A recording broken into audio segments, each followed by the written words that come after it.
그리스도의 풍성하신 은혜와 사랑이 늘 함께 하시기를 바랍니다. 오늘 이 아침에는 에스겔 제25장 1절로 11절까지의 말씀, 생명의 삶 큐티 7월 16일자 말씀입니다.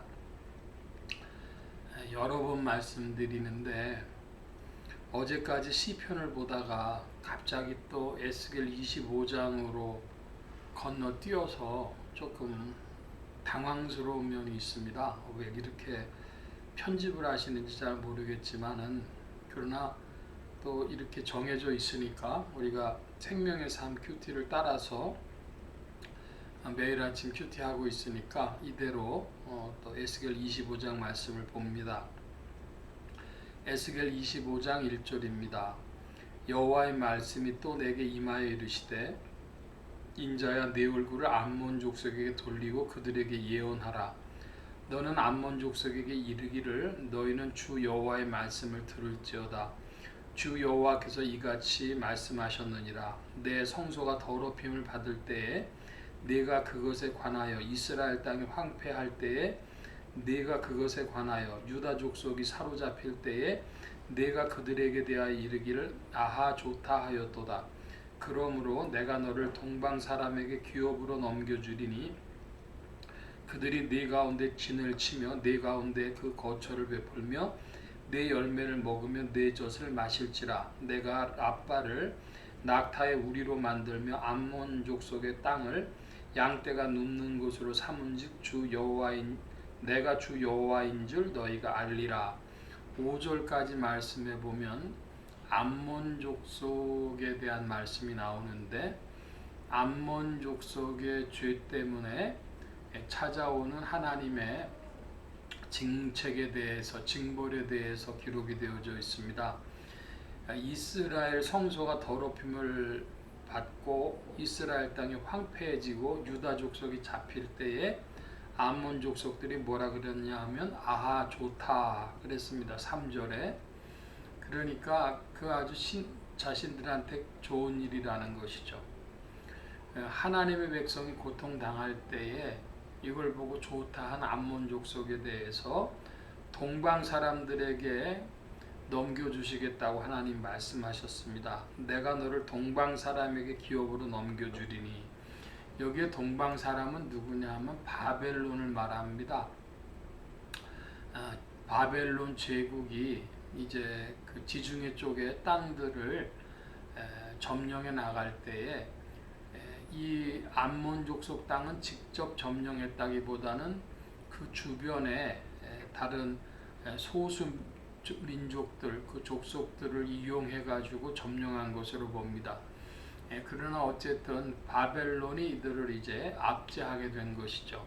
그것을 말씀하고, 특별히 5절에 보면 랍바라고 하는 지명이 나오는데, 랍바는 오늘날 보면은 암만이라고 하는 도시가 있습니다. 요르단의 암만. 거기가 이제 옛날에 랍바라고 하는 지역이었는데 거기가 수도죠. 그래서 그걸 낙타우리로 만든다, 양떼 눕는 곳으로 삼는다.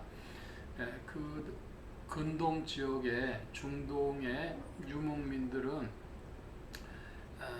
성읍에는 사람들이 살고 그 주변에 광야 쪽으로 목초지로 나가가지고 양이나 또한 낙타 이런 것들 기르는 것이죠. 그런데 성읍이 그와 같이 됐다는 건 성읍의 황폐함, 전쟁으로 인한 황폐함을 표현하고 있는 것입니다. 랍바는 오늘날 요르단 암만이다 하는 말씀 드리고, 6절입니다. 주 여호와께서 이같이 말씀하셨느니라. 내가 이스라엘 땅에 대하여 손뼉을 치며 발을 구르며 마음을 다하여 멸시하며 즐거워하였나니, 그런즉 내가 손을 네 위에 펴서 너를 다른 민족에게 넘겨주고 노략을 당하게 하며 너를 만민 중에서 끊어버리며 너를 여러 나라 가운데서 패망하게 하여 말하리니, 내가 주 여호와인 줄 너희가 알리라 하셨다 하라. 주 여호와께서 이같이 말씀하셨느니라. 모압과 세일산이 이르기를, 유다 족속은 모든 이방과 다름이 없다 하도다. 그러므로 내가 모압의 한편 곧 그 나라 국경에 있는 영화로운 성읍들 베드시못과 바알무온과 기랴다임을 열고 암몬 족속과 더불어 동방 사람에게 넘겨주어 기업을 삼게 할 것이라. 암몬 족속이 다시는 이방 가운데 기억되지 아니하게 하려니와 내가 모압에 벌을 내리리니 내가 주 여호와인 줄 너희가 알리라. 여기 9절 10절 말씀에 보면 모압, 10절에는 암몬이 나옵니다. 모압과 암몬은 원 뿌리가 어떻게 되어지느냐 그러면 롯과 그 딸들을 통해서 난 족속이 모압과 암몬이죠. 이것은 모압과 암몬 두 지역에 대한 하나님의 심판을 표현하고 있는데, 이들은 이스라엘이 잘 되지 않는 것, 이스라엘이 고통당하는 것을 기뻐했습니다. 에스겔 선지자는 모압과 암몬에 대한 역사적인 심판을 지금 거론하고 있는 것입니다.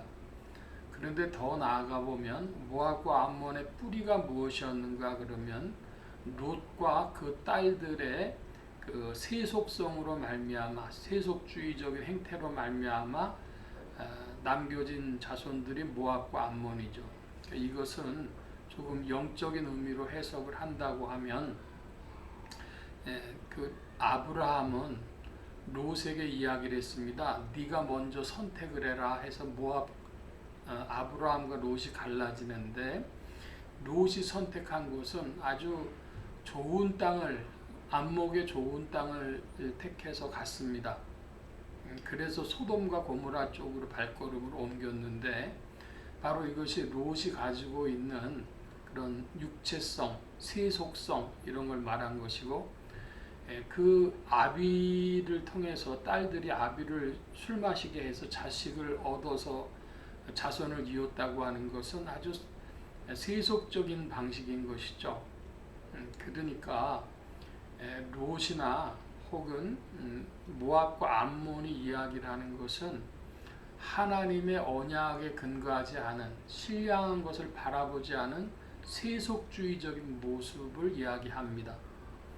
아브라함과 롯이 갈라졌던 것처럼 오늘 이 지상의 교회도 사실은 둘로 갈라지는데, 둘로 갈라질 때에 진정한 믿음과 그렇지 않으면 세상에서의 성공을 위해서 하나님을 이용하려고 했던 것, 둘로 나눠지고, 요한계시록의 말씀으로 보자면 새 예루살렘과 또한 큰 성 바벨론으로 나눠지는 것이죠.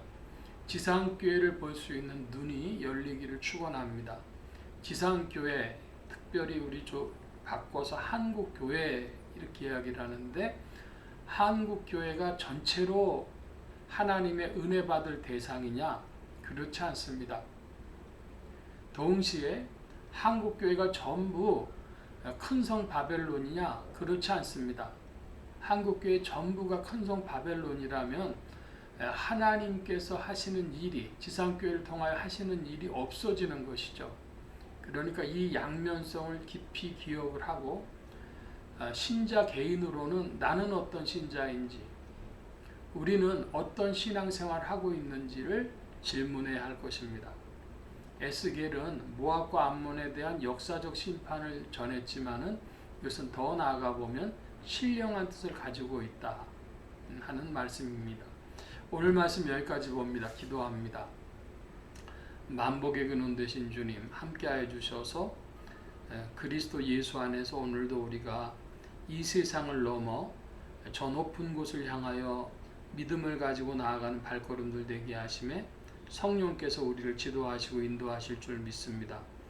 참된 소망이 우리의 심령 속에 있어 오늘을 뛰어넘게 하시고, 또 눈에 보이는 세속의 교회에 우리의 마음 두지 아니하고 이 지상교회에 매이지 아니하고 소망 중에 전진하는 발걸음이 되어지도록 지도하시고 이끌어 주옵소서. 감사하며 의지하올 때 예수 그리스도의 이름으로 기도하옵나이다. 아멘.